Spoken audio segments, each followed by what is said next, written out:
Hello, hello, hello, and welcome to episode 83, can you believe it, of the Rent to Rent Success podcast. We have got an amazing guest for you today. I know you're going to love him just as much as I do. It's Stuart Lordan, and he has the Business of Property podcast. And I have been binge listening it, and I was mega excited because Stuart is a developer. But I was thrilled in one episode. I think it was episode 66, but it might have been 54. I wrote two down. And where he talks about his own experiences doing rent to rent. And if you remember, in another recent episode, we had a big developer join us, a guest who also does rent to rent. And Stuart is very similar. So he's going to talk about his wider property investment journey, his investment principles with you, and also how he's making rent to rent work for him. Stuart is a busy man. As I said, he's host of the Business of Property podcast. He's a married father of 4, and he's a property investor and developer. And I know, Stuart, we haven't even talked about your other business interests. So welcome to the show, Stuart Lordan. Thanks, Stephanie, and appreciate you reaching out to me. I'm excited to be on the podcast of what's already seems to be a very successful one. So thank you. Yeah, well, we're thrilled to have you with us. And what I really want to cover is all of the things you do in property. But let's just start off with who is Stuart? It's a small question. Yeah, yeah.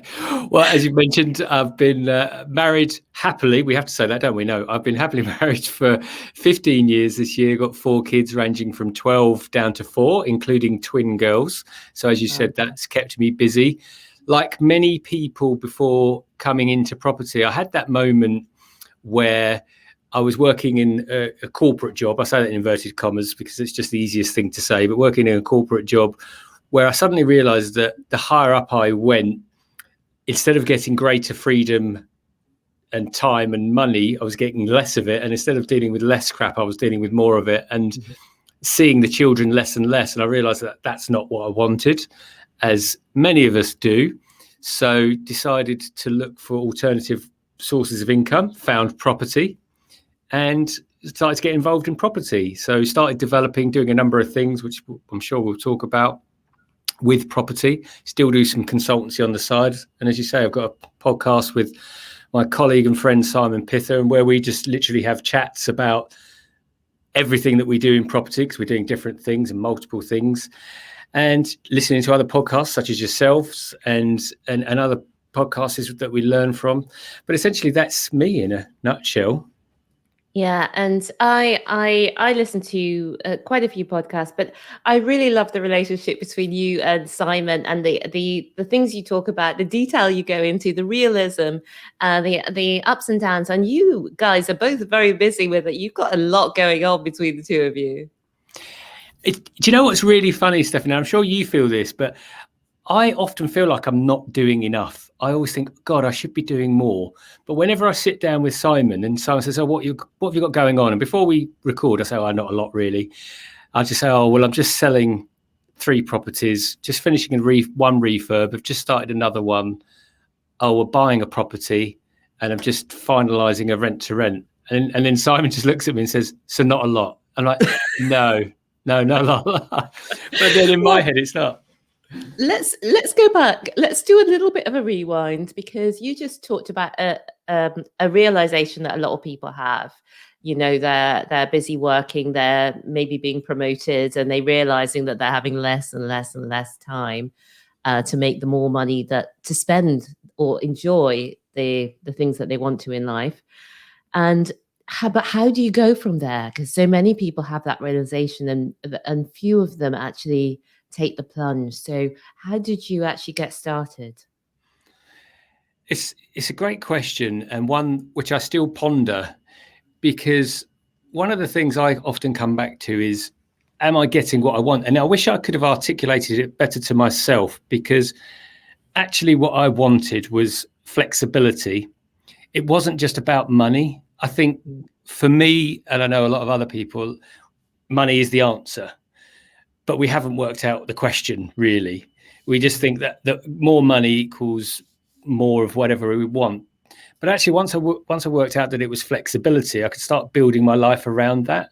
And that meant actually not working as a full-time employee. I could actually consult for businesses and do that.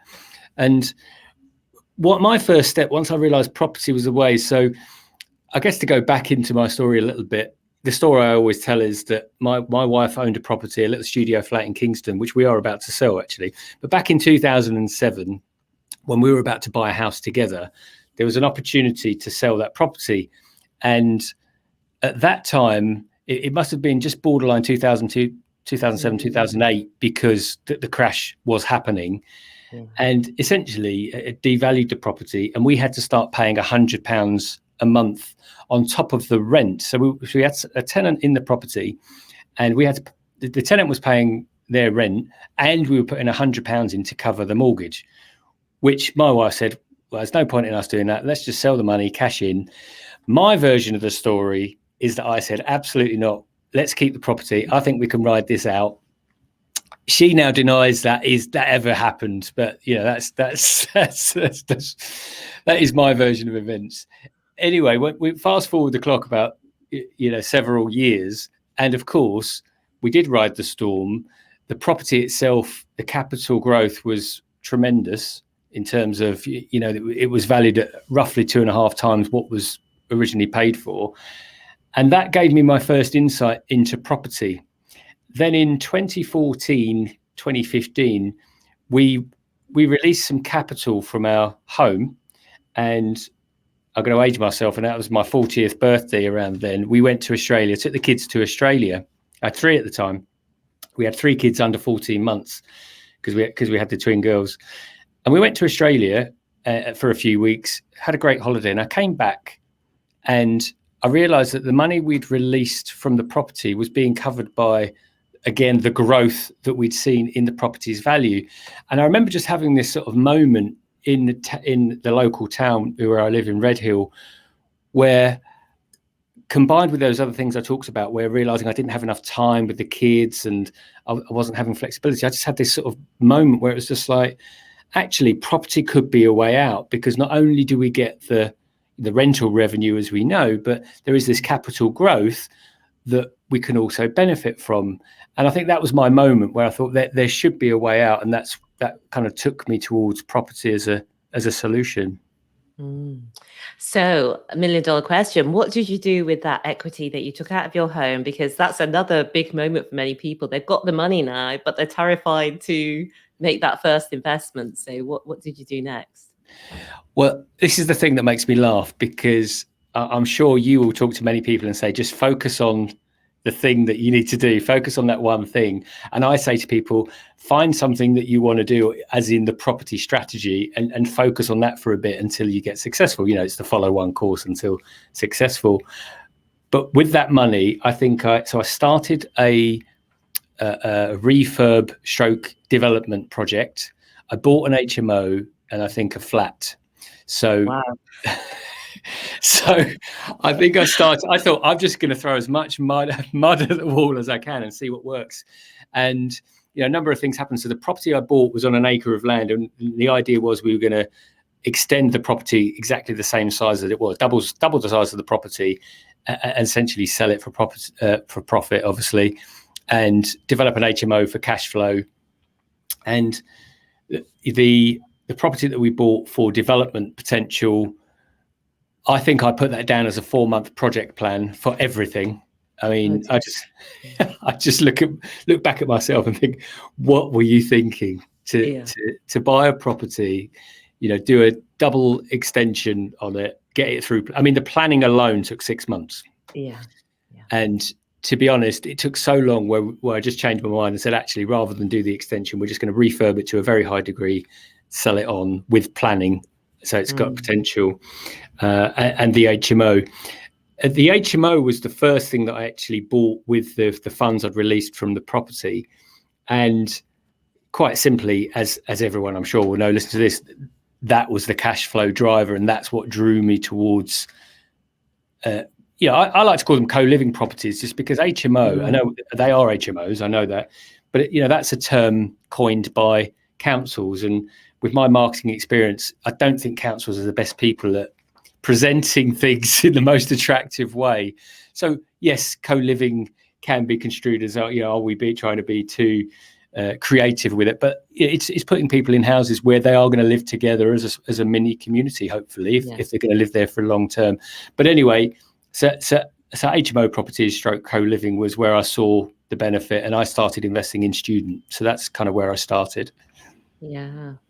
And well, paint a picture of how you went from there to where you are now, and then we can pick up on, after that we'll come back and pick up on how rent to rent came into it later on.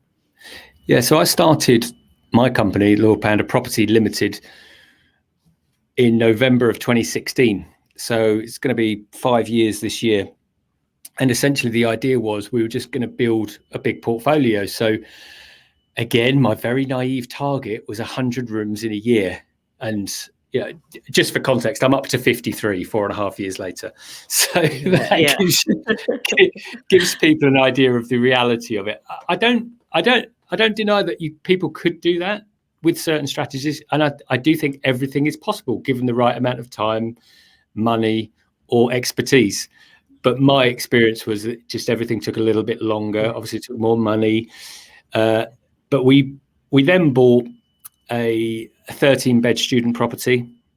I bought a couple of more with investor finance. I was able to get some good investors that I knew from previous lives in corporate land that were willing to invest, still do. So I did grow the portfolio quite quickly.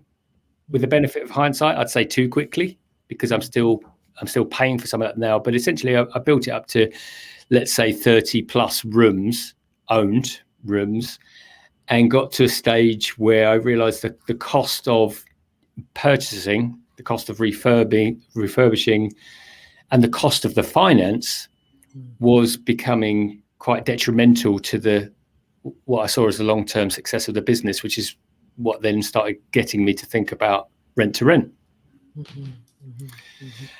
And so you talked about getting there, and it's funny because having listened to your podcast as well and people on there, it obviously brings up questions in my mind. And I'll be quite honest, when I used to think about rent to rent, I remember just thinking, no, definitely not for me. Don't ever want to do it. And I looked down my nose at rent to rent. I genuinely did, because I just thought, you need to do that if you don't have capital.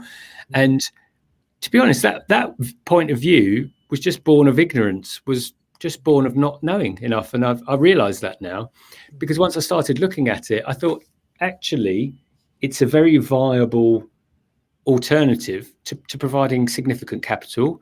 Actually, you're still providing the same end product. So why wouldn't that be a good route to use as a business? And, just started looking into it more and more and thought, this is a really good way, a less capital intensive way of getting cash flow into the business. Yeah, absolutely. And so many people, as I say, who've been on, who have, got, not only they've got their own capital, they've got access to investor capital, they've got access to traditional finance, but they're still doing this for various different reasons. And that's why I was so keen to speak with you, Stuart. So let me just wind the clock back a bit, because for all of us who invest in property, at some point we'll need to raise funds. And I noticed you did say that you were able to grow your portfolio significantly to 53 rooms in 4.5 years, using a mix of different funding types. But you did mention investor finance. And I know that for many people starting off, that can seem as though a bit either scary or something that feels like it's not as possible. So did you always feel quite confident about investor finance, or how did you get started with first using private finance? It is one of those things that comes up in property circles all the time, doesn't it? Oh, how do you get the finance, or how do you get the deals? And people want to hear this secret formula that happens. And for me, the investor finance was just a case of, and I've heard it from you and lots of other people, was I was just having conversations with people over time and telling them what I was doing. And for me, it was telling people that trusted me and knew me, because we talked a bit beforehand about why podcasts are good, and it's because people can hear you and start to get a bit of an understanding of who you are and maybe what your values are and whether they're aligned, because those are the things that are important in business. And for me, our podcast, The Business of Property, is all about that, is understanding that property is a business and it works in the same way as any other business, which is, I know, really simplistic to say, but it's based on relationships. Yes. And getting investment was no different. It was based on relationships. No one's going to say, oh, here you go, Stuart, here's 10 grand, here's 50 grand, here's 100 grand, just because I've got a nice presentation or I've told them I've got this fantastic deal. They needed to be comfortable with me as a person, with my business, with what the plan was, what the the ongoing plan was, the business plan, and who we were serving. So just approaching that in a professional way and being able to articulate that to people that knew me over time. Someone just said, well, okay, if you need some cash, I'm happy to invest. And that's how it happened. And I had that happen. I always say it happened overnight after about a year's worth of conversations, because I was I was having conversations with someone once a month for several months, and essentially, and I've heard this talked about on your show quite recently as well, where I was just taking my investor decks, my presentations, to people I trusted in business, saying, look, this is what I'm going out with. Can you provide me with your feedback, please, on how I've presented it? And of course, they would read it and go, well, here are my comments. Are you looking for money on this project? Oh, well, funny you say that. Yeah, that is such a fabulous tip, Stuart. I remember that was on one of your podcast episodes where you actually were talking about that and these slide decks. And I was like, I want to see these slide decks. There must be. But no, it's a great idea. It's a bit like the do you know anyone who? But you're asking for people's expertise, and you're saying that you appreciate their business savvy and you want their insights, which everybody loves giving advice as well. So phenomenal. So you got some investor finance. The other thing I wanted to ask you about is there's lots of different ways to do it. So you may or may not be able to say, but I wondered whether you leaned more towards the equity type investment with your investors, or whether it's more the loan type of arrangement. Yeah, happy to talk about that. There were all loan agreements. There was no equity agreements. And I met different types of people that would want different types of agreements. And it wasn't that I set out to not go into equity agreements. It wasn't, I can't say it was a proactive thing on my part. It was just a case of that my main investor wasn't interested in that kind of thing. And of course that worked for me. Yes. As long as I could keep providing the interest that he needed. Yeah. Because I've had a couple of experiences with potential investors, let's say, where I think from my side, and probably from their side as well, we realized that we might not be a good fit. And one of those conversations that I share was where I was sitting down with a potential investor and showing him a recent development that we'd done. And I say development, it's a refurbishment of a co-living property. And he said, well, okay, if you did a property with me, what sort of tiles would you use? And that was the moment where I thought, I'm not sure this would work, because I just get on with stuff and make stuff happen. I wouldn't have time to phone a potential investor and say, just so you know, I'm going to use these Metro white tiles. I hope that's okay with you. And I'm going to use this grout. It's not really the sort of relationship I'd want, and therefore not the one he or she would want. Yes. No, that it's what you're saying is absolute gold, because number one, business is all about relationships. When you have opportunities, then when you speak the language of opportunity in a compelling manner, then people will always be offering you money, because especially right now, because if you're doing well, you're getting 1%, 1 point something percent. In one of my 120-day savings accounts, I'm getting 1.3%. And anyway. Yeah, but that's just made me think of it. The other point I say to people about talking about investors, we always, for some reason, and it's not like an imposter syndrome, but we go into that equation thinking that we have got a begging bowl that we are asking for. From just the conversations with my investor, in fact, only yesterday, I was talking to my investor and saying, just so you know, I'm going to get a nice chunk of capital back to you. His immediate response was, that's great, but what am I going to do with that money? Where's that going to earn money? And of course, it's just to your point, 1.3%, that sounds bloody good right now, based on what I've seen in terms of, it's all under 1%. And Yes. people with money, whether it's 50 grand, 100 grand or more, if they're earning less than whatever inflation is right now, they know they're losing money. So they've got a different problem.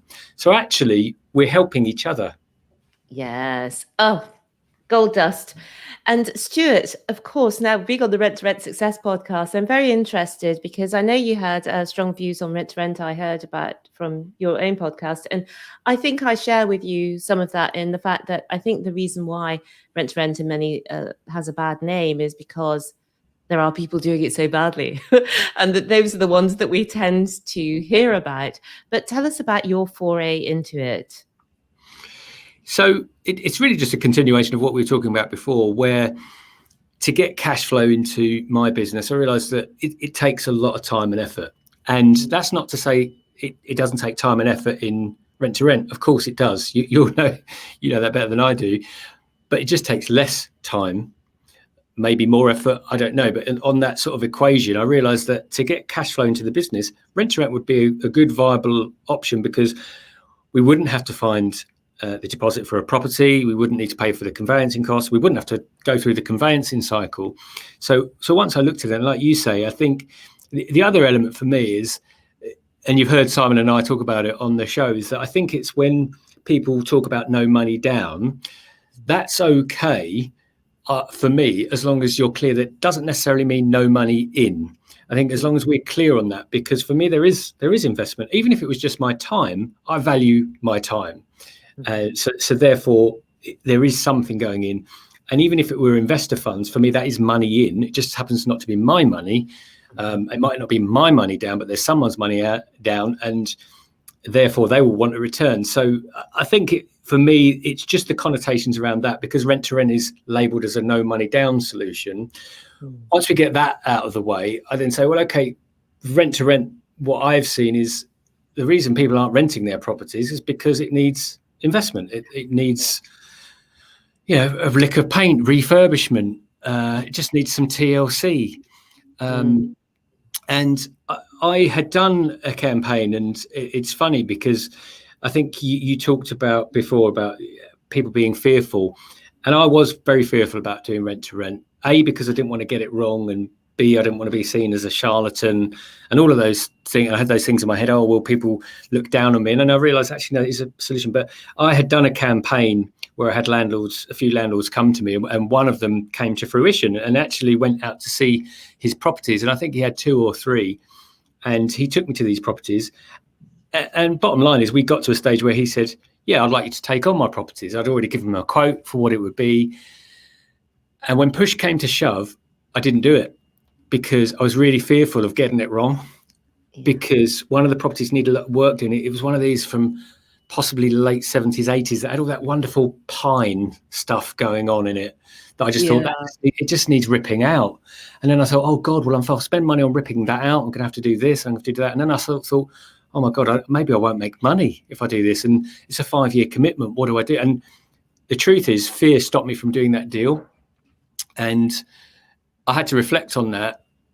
And I realized that actually with the contacts I had, I could have done it.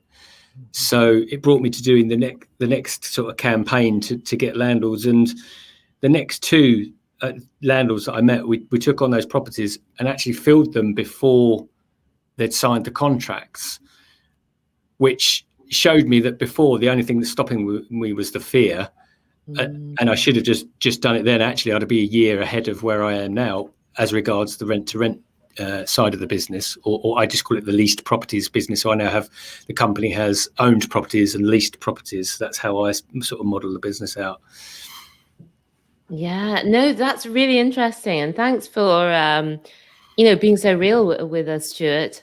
But I think, all humans can relate, because we've all had those moments where we're about to embark on something new, and we don't go ahead, and then we realize we could have easily done it. It was well within our capabilities. But you've been doing it now for a little while, and what are your reflections on it? How has it gone compared with what you thought? Yeah, it's gone really well, and I think for everyone listening, it does take effort. But for me, I think, again, one of the things you hear about all the time in property circles is team, and of course, we'll roll our eyes at that after a while. But the reason these things are said often, and it sounds cliched, is because they are so true. But once I had the team in the area, i.e., the build team, the right financiers, and everything else involved, I realised that it was just much easier than I thought it would be. So having the right people to support me, and primarily for rent to rent, it is having the right build team that can it just so happened that I was finishing a refurbishment for a property in a street, and the rent to rent property was directly opposite from the property we were just finishing refurbishing to a very high level. So I've just finished a property where it's now 5 beds, 5 en suites. We've had an artist to go in and spray paint walls and stuff like that. It's great. And I just took the builder over the road and said, look, can you just help me out on this? And he just gave me a really good quote on it and said, yeah, we'll just fit it in around the other stuff. And because I trust him, because I've worked with him for 5 years and vice versa, I knew that he would do what he said he'd do, and he fitted it in around what we needed it to and got it up and running. And yeah, it's been a lot easier. And I think the other thing we get fearful on it's like the investor thing, where we think that for some reason we are the lesser in the equation, but actually we're solving a problem. Again, we're solving a problem for the owner. Yeah, absolutely. And one of the things that I say, and you know this yourself as an HMO owner, okay, you do manage your own properties with your own team, but one of your biggest challenges, once you've got that building, you've got it refurbed, you've got it ready to go, you've got it tenanted, is consistent high quality management ongoing, not just year 1, but year 5, year 10 and beyond. And that's where owners struggle. And we are the solution for that. Yeah, and the other thing that you just reminded me of is that before I started doing it myself, I looked at doing it I looked at getting someone to do a rent to rent on one of my owned properties. Mm-hmm. And that was probably when the penny started to drop for me. It's like, well, why am I looking for someone to take this as rent to rent? Oh, because the property needs some work. I can't be bothered, was my view at the time. I can't be bothered with this particular property because it's not in the portfolio I wanted to have. Yeah. Why don't I just give it to someone else? And then, of course, I got to the stage where I looked at it and said, no, just got to do it myself. Yeah. But clearly there's going to be a lot of other people like me at that moment in time that are thinking, I've just done with the hassle.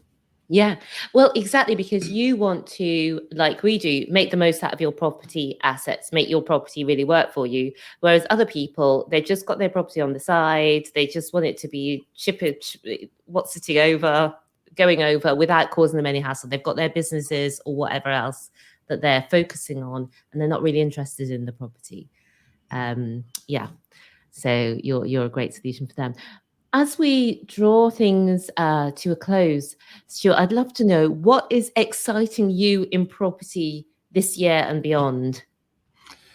It genuinely is the growth that we're going to be able to hopefully drive through the rent to rent business. And that excites me because of the speed. And that is the thing. And I will caveat that by saying, for those listening, I don't think it's just going to make me a millionaire overnight.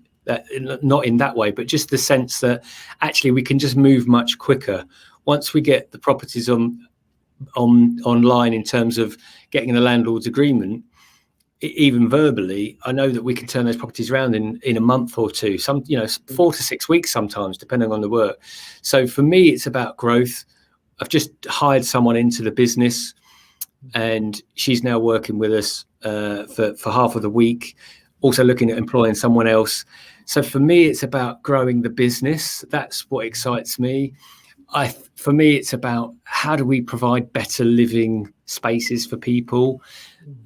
Because that was what drove me at the start, was when I first started looking around these properties that were student properties, I just thought I wouldn't let any of my children stay here.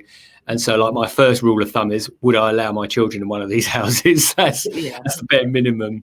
But I think there's a lot of exciting things to happen. And I think we just live in a time where we've got the technology and the capability to make things happen so quickly But we have to temper that in property, because property is business. For me, it's taken us a couple of years or a few years to get to a point where the business is breaking even and generating profit. And when I look at other businesses, everyone talks about that, but for some reason we come into property and think it's just going to make us shed loads of cash from day one.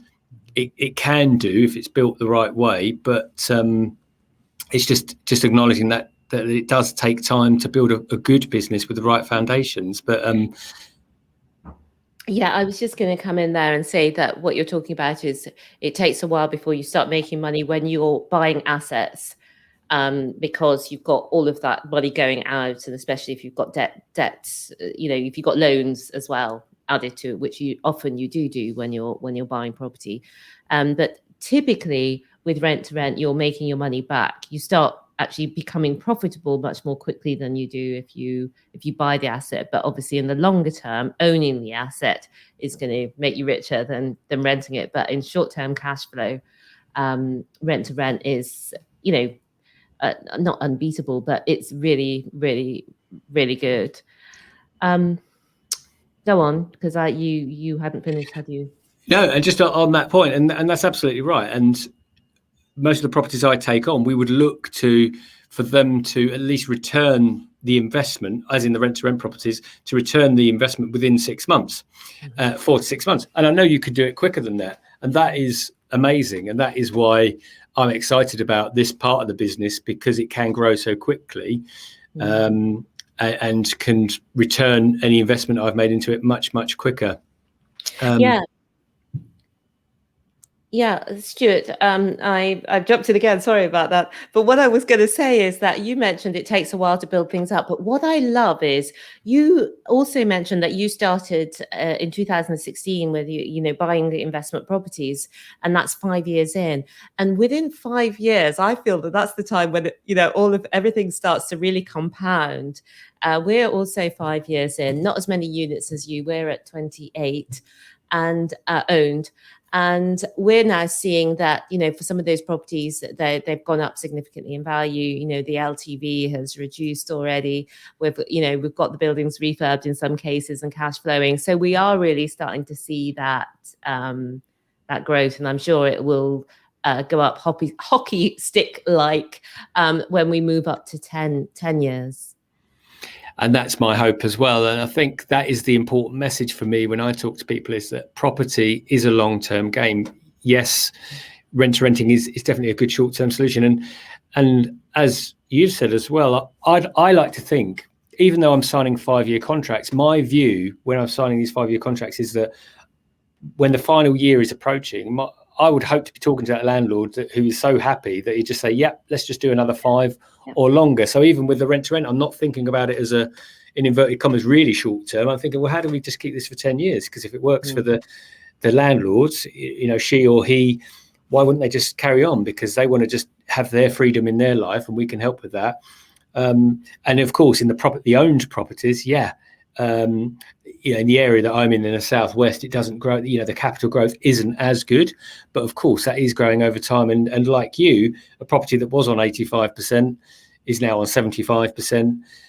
And I breathe a little bit easier at the end of the day when that one, because we are quite highly leveraged, and that's another great benefit of rent to rent, is that there's no leverage to speak of as such.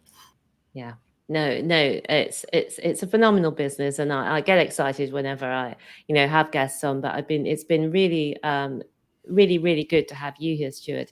As we draw things to a close, Stuart, is there anything that you'd love to share with us today that I haven't asked you about? It's one of those good questions, isn't it, at the end of a podcast, and you think we should be ready and armed with a response. But in terms of the business, I would just say to people, just treat property as a business, because maybe it was just my mistake, but because of the information I'd seen, heard and gleaned in property, I didn't approach it as I should have done in a business way, which is just thinking about cash flow and thinking about profitability, and that is for me the essence of business. Whether you own one property or rent to rent a property, how are those units generating cash flow? What are the costs? For me, it has to be approached as a business, and I wish I'd approached it much like that, 5 years ago than I did, in the last couple of years. And so for anyone, just treat it as a business, and that means you're treating it seriously and focusing on the important elements of it. And that's probably just the final thing I would impart to people. Brilliant. Well, Stuart, it's been phenomenal to have you on. I want to thank you for joining me here today and being such an amazing guest and telling your story. And I want to thank you for watching and for listening, for joining us in this conversation today. And I've lost my words. So until next week, have a great rest of the week. And remember, believe bigger, be bolder, be a game changer. I'll see you next week. Bye for now.